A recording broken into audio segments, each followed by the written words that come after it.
Baik, selamat sore. Assalamualaikum warahmatullahi wabarakatuh. Baik, hari ini kita akan lanjutkan materi pertemuan berikutnya terkait dengan clustering ya. Jadi sebelum UTS kita sudah sampaikan regresi dan klasifikasi ya. Jadi yang hari ini kita akan bahas tentang clustering ya rekan-rekan ya. Nah, jadi hari ini kita hanya akan mempelajari satu algoritma saja, yaitu K-means ya. Jadi untuk algoritma clustering sendiri sebenarnya sudah ada banyak gitu ya. Cuman yang akan kita pelajari hanya K-means saja. Jadi ada hierarchical clustering, kemudian di Bayesian. Di dalam machine learning ya, itu kan dibagi menjadi 3 kelompok ya, yaitu supervised ya. Saya pakai pointernya ya. Ada supervised learning, kemudian ada unsupervised learning, kemudian ada reinforcement learning. Jadi clustering ini itu masuk ke dalam kelompok unsupervised learning. Jadi unsupervised ini si pembelajaran mesin ini itu dilakukan tanpa adanya supervisi untuk menyelesaikan masalah. Jadi tidak seperti yang supervised learning, clustering ini dianggap sebagai metode pembelajaran tanpa pengawasan karena memang tidak memiliki kebenaran dasar ya, untuk membandingkan keluaran algoritma pengelompokan dengan label sebenarnya untuk melakukan atau mengevaluasi performanya. Kemudian untuk penerapan clustering sendiri bertujuan untuk mengeksplorasi dan menyelidiki struktur data dengan mengelompokkan titik data ke dalam subkelompok yang berbeda. Jadi clustering ini adalah salah satu teknik analisis dan eksplorasi data yang paling sering digunakan untuk mendapatkan pola suatu struktur data ya. Kemudian clustering juga kita dapat analogikan sebagai tugas untuk mengidentifikasikan subkelompok dalam data. Sedemikian rupa sehingga titik data dalam subkelompok yang sama atau cluster tadi ya sangat mirip, sedangkan titik data dalam cluster yang berbeda sangat berbeda. Jadi dengan kata lain, clustering itu teknik untuk mengelompokkan data yang homogen ya. Sedemikian rupa sehingga titik data di setiap clusternya nanti semirip mungkin ya, menurut ukuran kesamaan seperti misalkan jarak berbasis Euclidean atau jarak berbasis korelasi. Nah, keputusan tentang ukuran kemiripan ini dapat ditentukan melalui jumlah sentroid ya, atau titik tengah masing-masing kelompok dan jaraknya.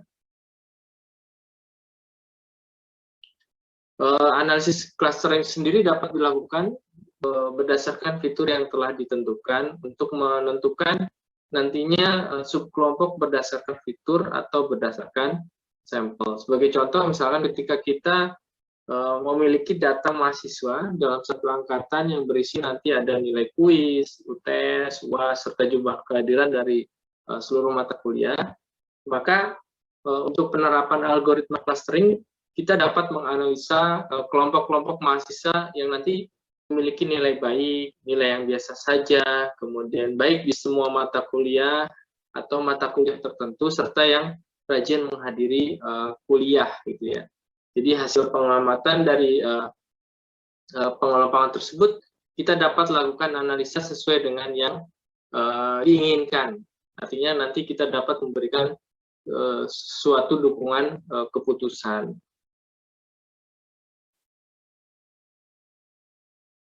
Ini tadi ya.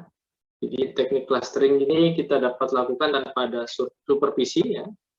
Kemudian intinya hasil akhirnya nanti kita bisa memberikan sebuah dukungan keputusan gitu ya. Nah, ini beberapa contoh untuk clustering ya. Jadi ada yang partition based clustering, nanti ada kita contohkan pakai K-means. Kemudian ada yang hierarchical clustering, nanti ada agglomeratif, kemudian divisive, kemudian density based, ada DB-scan.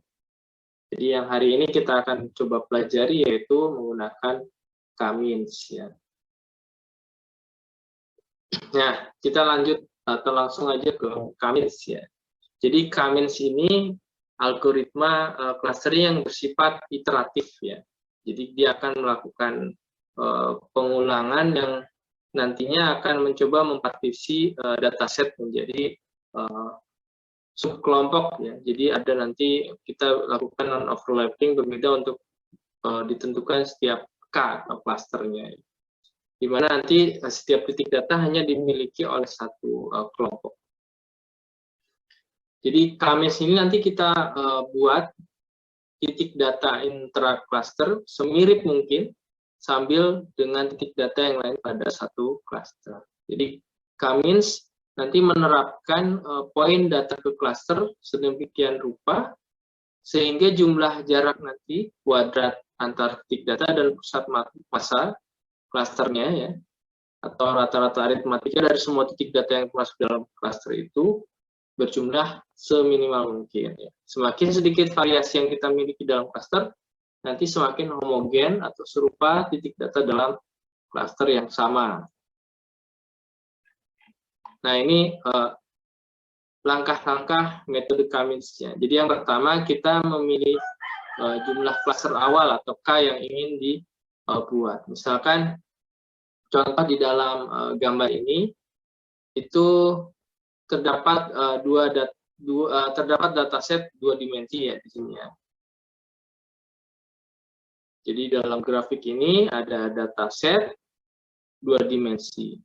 Jadi langkah pertamanya kita memilih jumlah klasternya ya. Misalkan kita pilih untuk membaginya ke dalam 2 klaster ini ya. Di sini ada titik-titik, kita bagi menjadi beberapa atau menjadi 2 klaster di sini ya. Kemudian berikutnya memilih titik secara random, ya, di mana titik ini kita bisa pilih sebanyak K buah, misalnya 1, 2 dan seterusnya. Di mana titik ini akan menjadi pusat atau sentroid. Ya. Seperti yang saya sampaikan tadi ada sentroid dari masing-masing klaster ya. Misalkan ada klaster atas, ada klaster bawah. Kita pilih titik tengahnya, atau misalkan klaster kiri dan klaster kanan. Kita pilih titik secara random, misalkan di sebelah sini ya. Yang sini ya.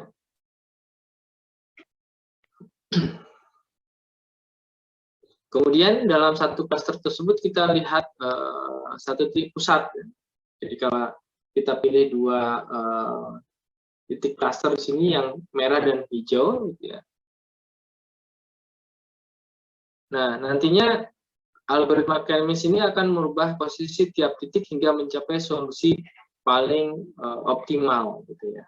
Jadi di gambar ini titik merah ini mewakili pusat dari klaster 1 ya. Klaster 1 sebelah sini kita bagi 2 yang sebelah kiri ya. Kemudian yang titik hijau ini mewakili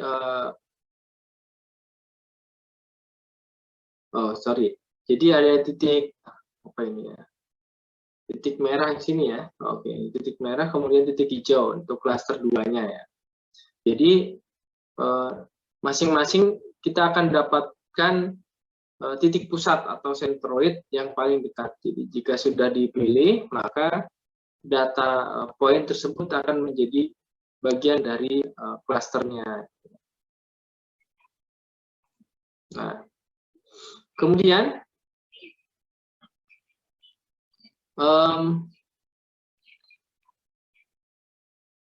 langkah berikutnya, dari dataset yang kita miliki, kita akan membuat dataset yang terdekat dengan titik sentroid sebagai bagian dari cluster tersebut. Ya.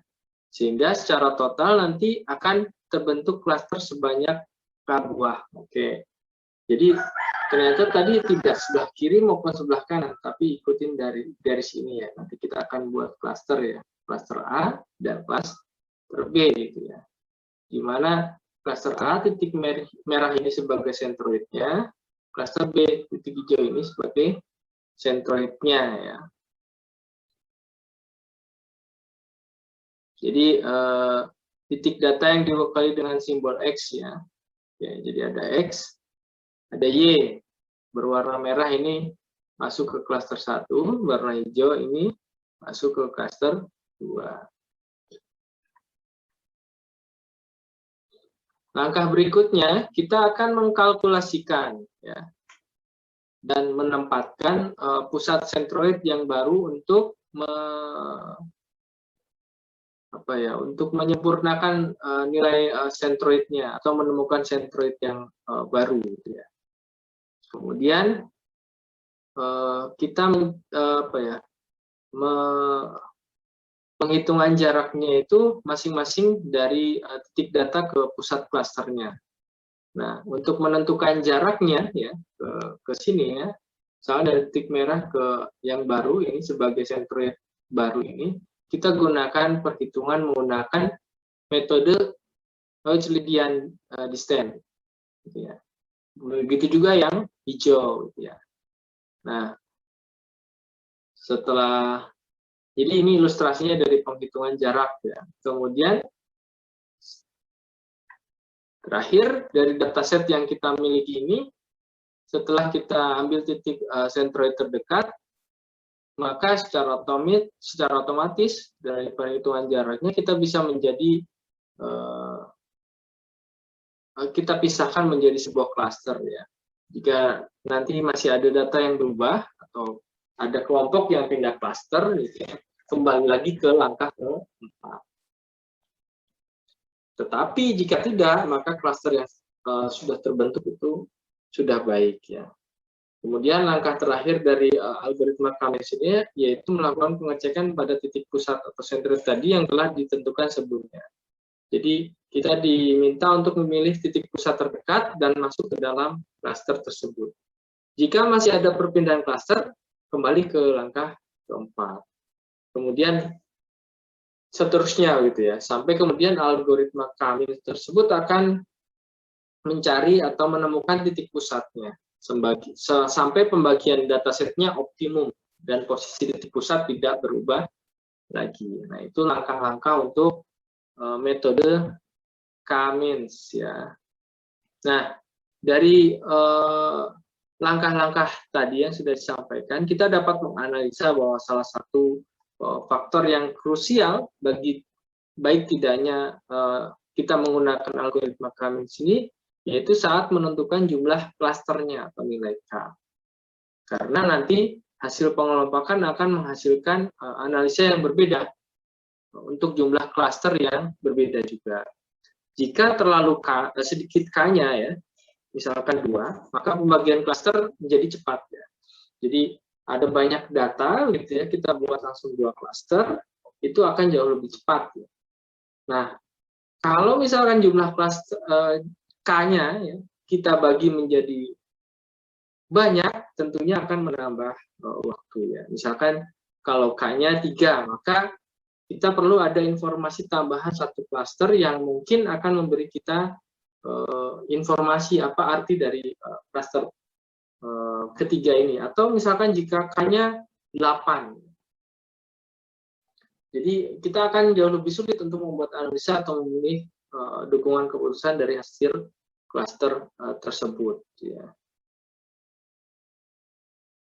Jadi untuk mengatasi ini, maka kita dapat menambahkan fungsi optimasi yang akan memilih jumlah awal klaster secara tepat. Kita gunakan dengan metode elbow ya, perhitungannya. Jadi kita bisa menggunakan metrik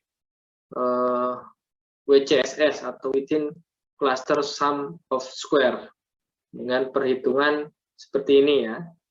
Jadi metrik ini ya, perhitungan WCSS ini kita dapat amati sebagai variabel dependennya. Kemudian ada simbol sigma seperti E ya, yang menyatakan jumlah kuadrat dari jarak tiap titik P yang ada pada klaster 1.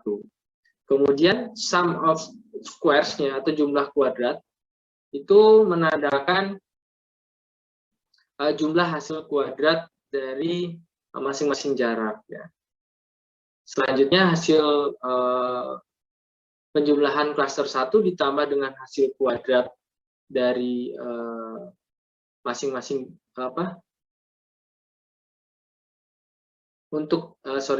jadi sum of squares ya, sum of square ini yang ini ya, itu atau jumlah kuadrat itu digunakan untuk menjumlahkan hasil kuadrat dari masing-masing jarak ya. Nah, di sini ya, sum of square, sum of square.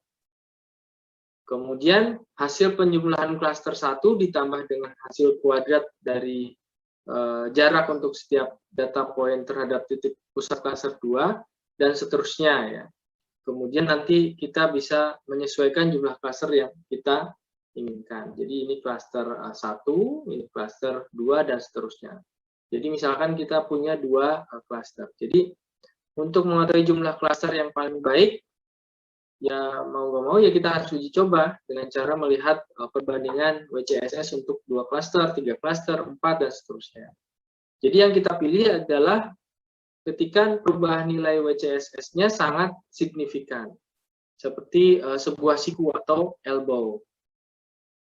Makanya metode ini kita sebut sebagai elbow method.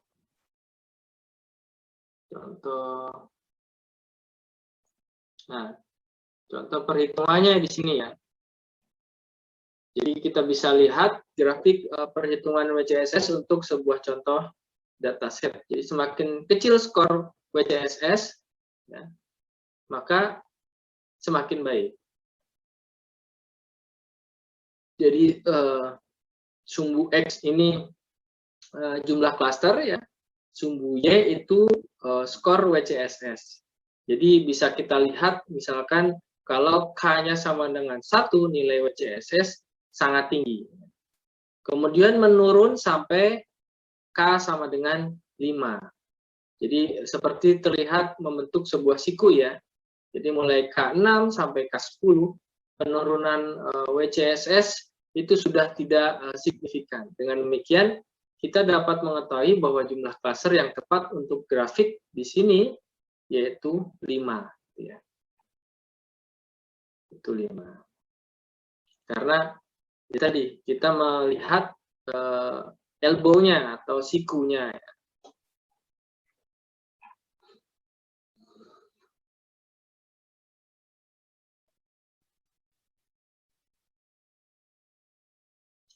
Ini misalkan contoh dari studi kasus menggunakan Cummins ya. Nah ini juga ada kaitannya dengan mata kuliah data science ya biasanya ya. Jadi misalkan ada studi kasus terkait dengan pengaplikasian metode Cummins ya untuk permasalahan nyata. Misalkan seorang data science diminta untuk menganalisis data pelanggan toko, kemudian data tersebut adalah data member atau pelanggan, di mana hasil yang diinginkan sebuah analisa kecenderungan pembelian dari suatu kelompok pelanggan sehingga dapat memperkuat hubungan mereka ya terhadap konsumen. Misalkan untuk penguatan marketing, strategi penawaran yang tepat, barang-barang rasa yang cocok bagi mereka, dan seterusnya. Nah, ini kita bisa lihat di dalam kode Python yang ditampilkan ya. Jadi yang ini di baris pertama itu kita import library yang dibutuhkan. Ada NumPy, ada Matplotlib, kemudian ada Pandas. Kemudian di baris yang berikutnya itu kita mengimport dataset ya. Misalkan ada dataset customer ya. Coba nanti saya share sekalian di Waskita ya. Tadi saya sudah share hands-on-nya, cuman datasetnya kayaknya belum ya. Nanti bisa saya share ulang ya. Kemudian baris berikutnya kita lakukan slicing untuk dataset yang dimiliki. Kemudian kita import juga library Kamins-nya yang di sini ya. Kita import library Kamins-nya menggunakan Kidslearn. Kemudian kita membuat list WCSS ya, atau menggunakan perhitungan tadi, atau mempersiapkan perhitungannya. Kemudian dilakukan looping ya.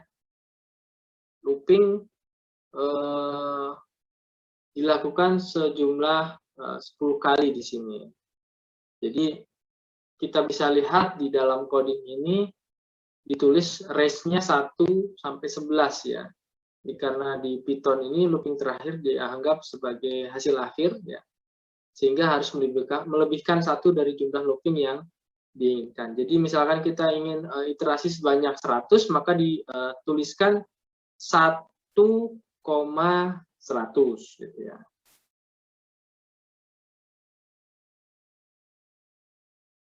Kemudian baris berikutnya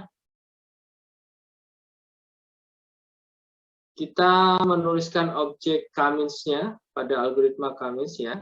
Selanjutnya di sini ada perintah Kamins kapital K, kemudian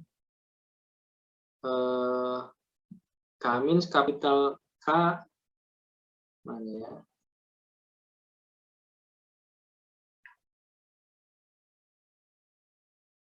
Oke, ini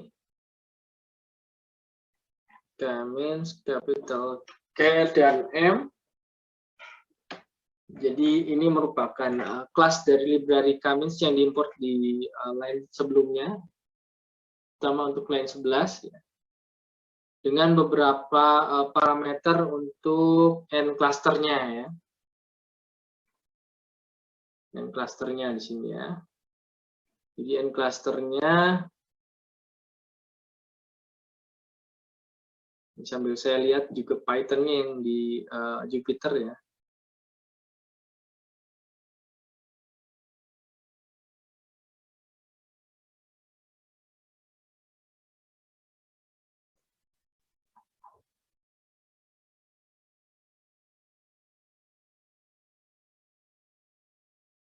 Oke, n clusternya di situ ada. Kemudian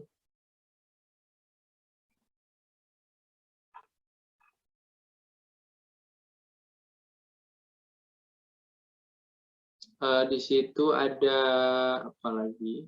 Random state-nya kita pilih 42 ya. Jadi random state ini seperti seed ya. Kalau di R, kalau Bapak Ibu pengguna R biasa menggunakan R atau R. Jadi jika dipilih 42 di sini, maka kita memilih 42 di kesempatan yang berbeda ya. Jadi maka bilangan random yang dihasilkan akan sama. Kemudian baris berikutnya itu kita menggunakan untuk visualisasi hasil cluster. Jadi agar objek Kamins-nya digunakan untuk mengolah data yang X di sini ya. 8.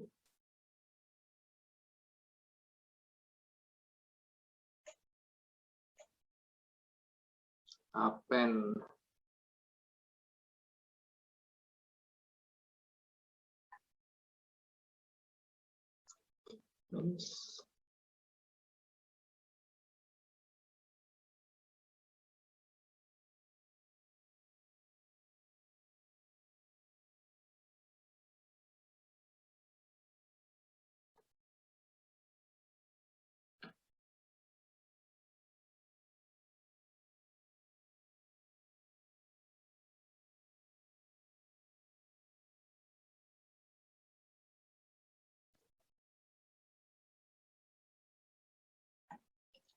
Cluster sense inertia.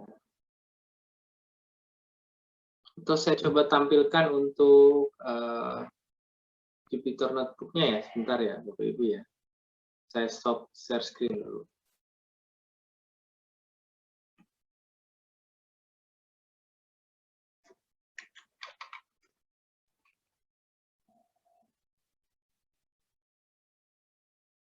Oh, stop, saya langsung aja ke notebook. Collab.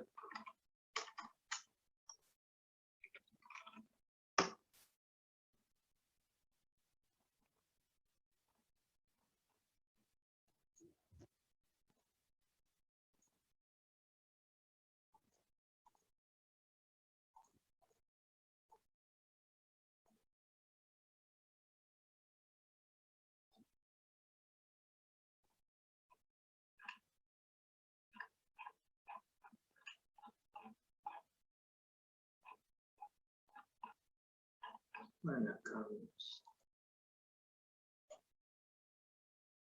Terus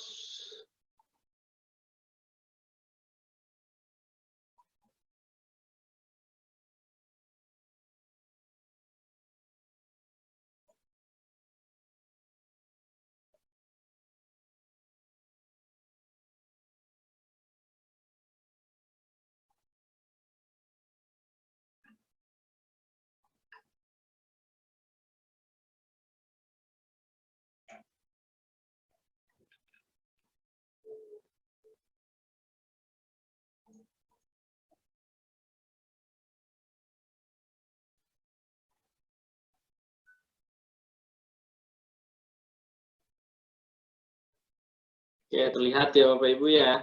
Saya ulangi lagi ya. Ini biar saya lihat, bisa lihat barisnya itu di view. Barisnya biar terlihat ya.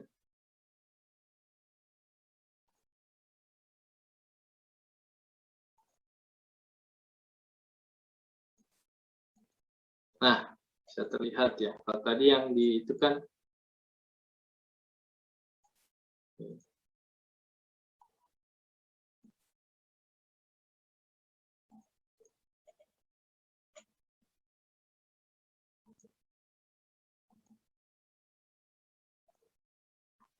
ya.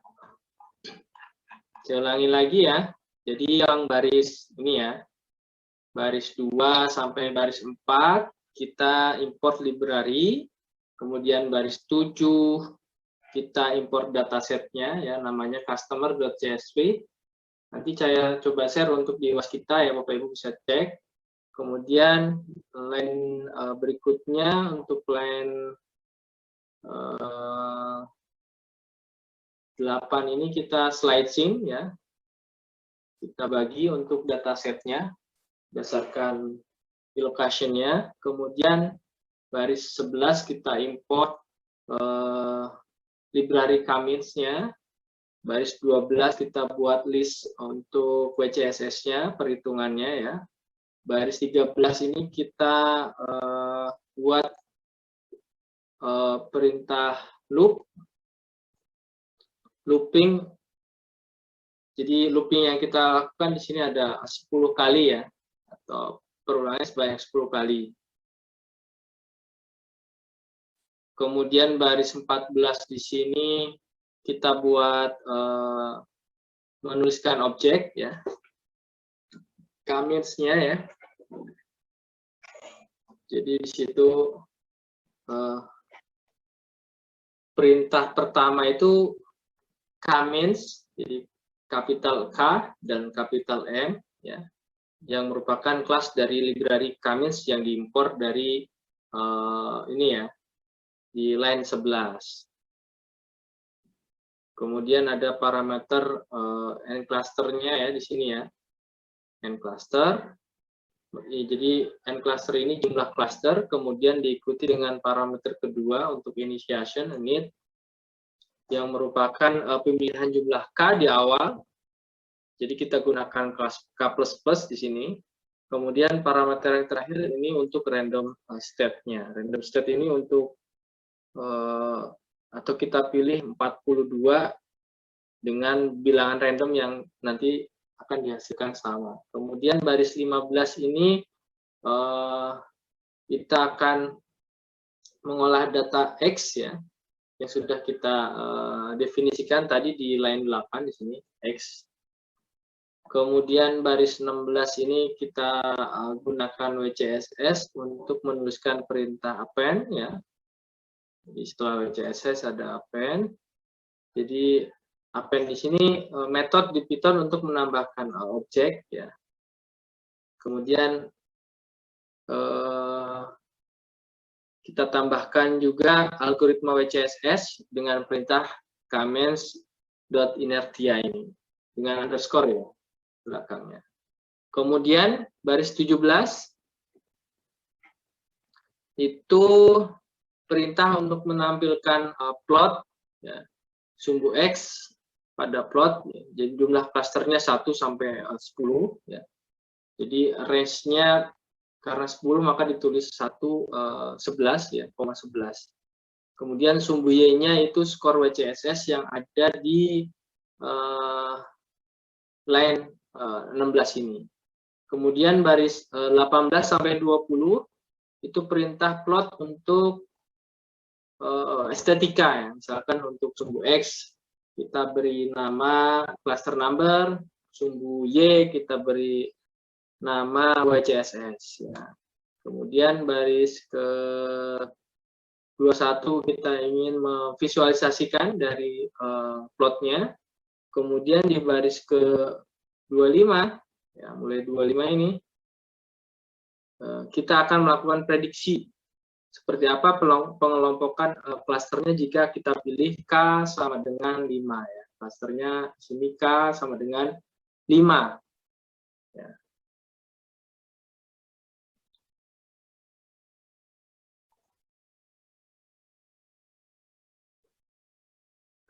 Nanti hasilnya akan muncul seperti ini ya.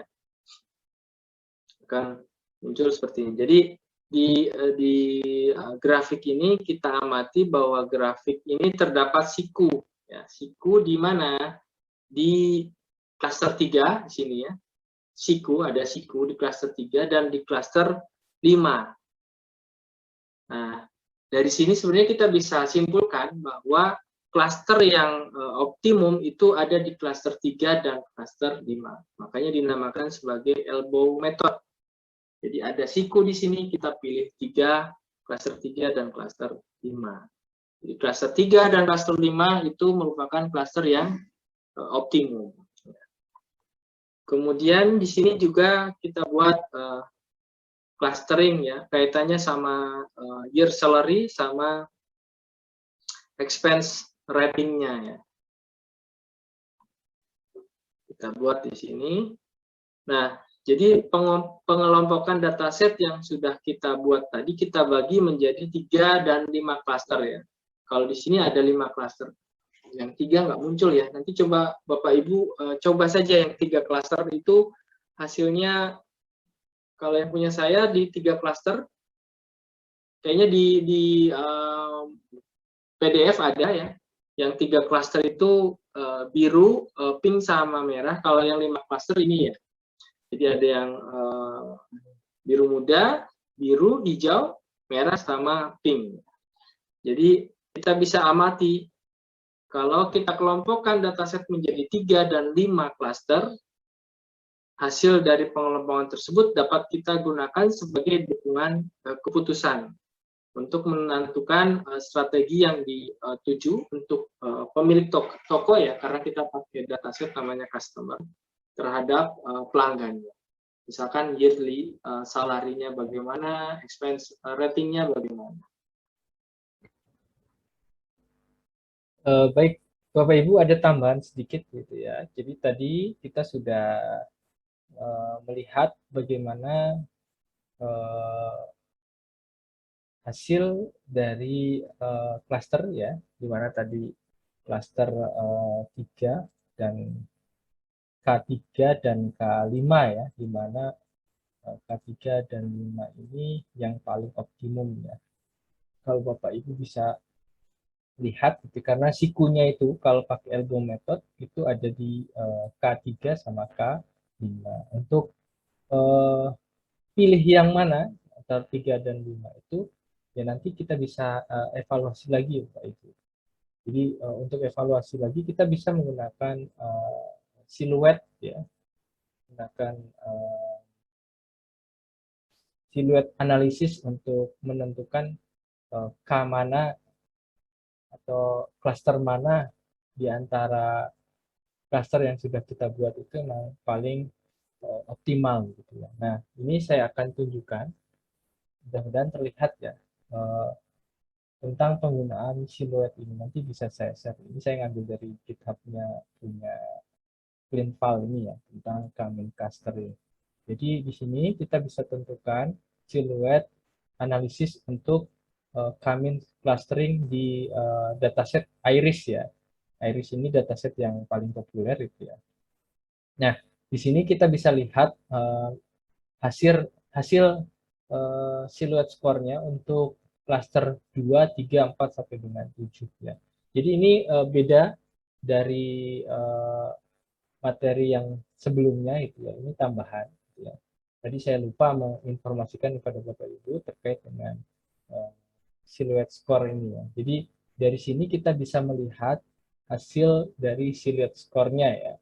Jadi untuk cluster 2 itu hasilnya 0,74, cluster 3 0,59, kemudian cluster 4 itu 0,56, cluster 5 0,44, cluster 6 itu 0,39, kemudian cluster 7 itu 0,38. Beserta visualisasinya ya dari masing-masing cluster. Cluster 2 di sini ya. Kemudian cluster 3, cluster 4, cluster 5, cluster 6, dan cluster 7. Nah, dari sini kita bisa melihat hasil dari siluet analisisnya ya, Bapak Ibu, di mana yang mendekati angka 1 itu di cluster K sama dengan 2 gitu ya. Jadi kita bisa simpulkan bahwa cluster 2 ini lebih optimal dibandingkan cluster yang lain daripada grafik. Kalau Bapak Ibu pakai elbow nanti bisa terlihat gitu ya. Kalau pakai elbow memungkinkan nanti sikunya ada di 2 titik gitu ya. Nah, jadi bisa jadi 2 titik tersebut yang optimal. Tapi kalau kita pakai siluet analisis nanti kita bisa cek lagi begitu ya. Mana yang lebih optimal di antara beberapa cluster tadi.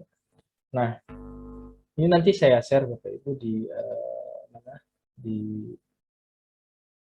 UAS kita. Gitu. Jadi untuk evaluasi selain pakai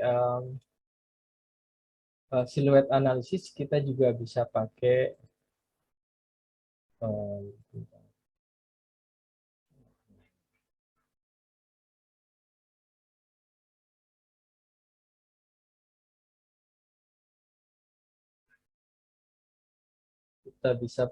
siluet analisis dan pakai Davi.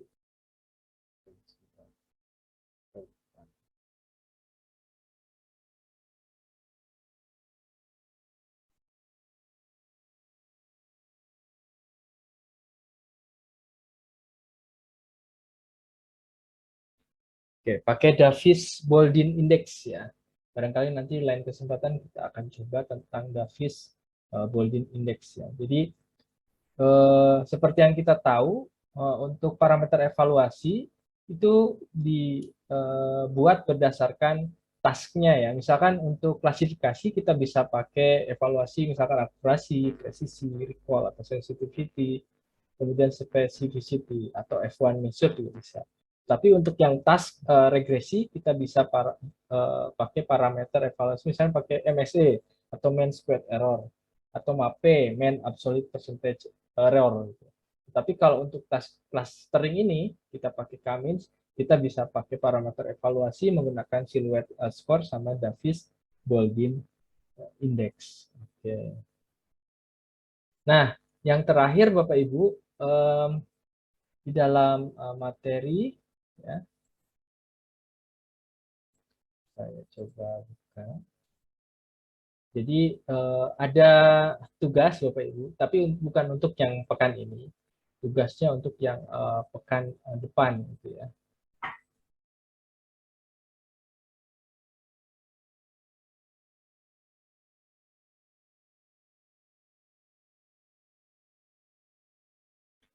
tugasnya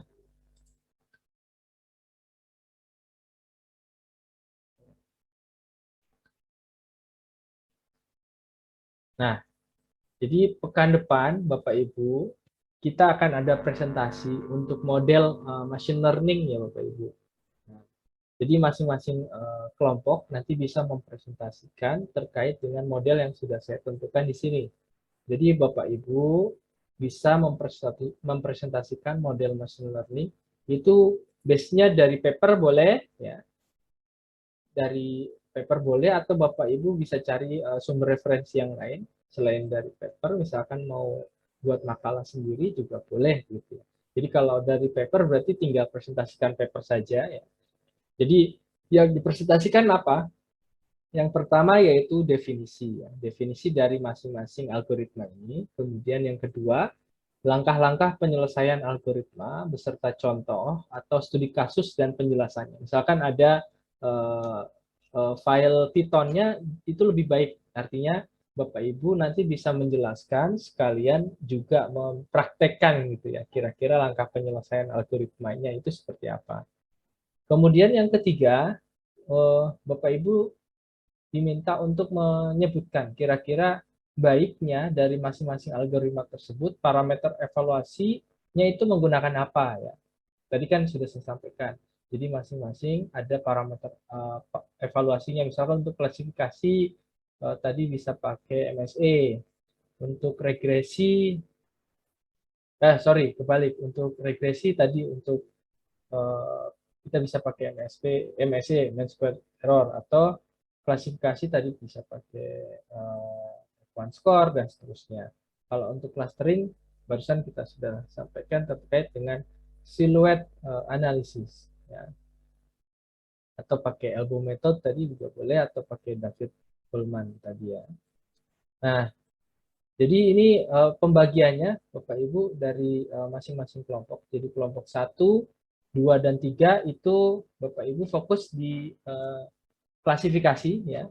Jadi kelompok 1 nanti Bapak Ibu bisa presentasikan terkait dengan model SVM atau support vector machine.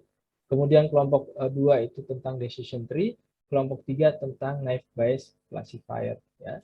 Jadi kita di pertemuan berapa ya?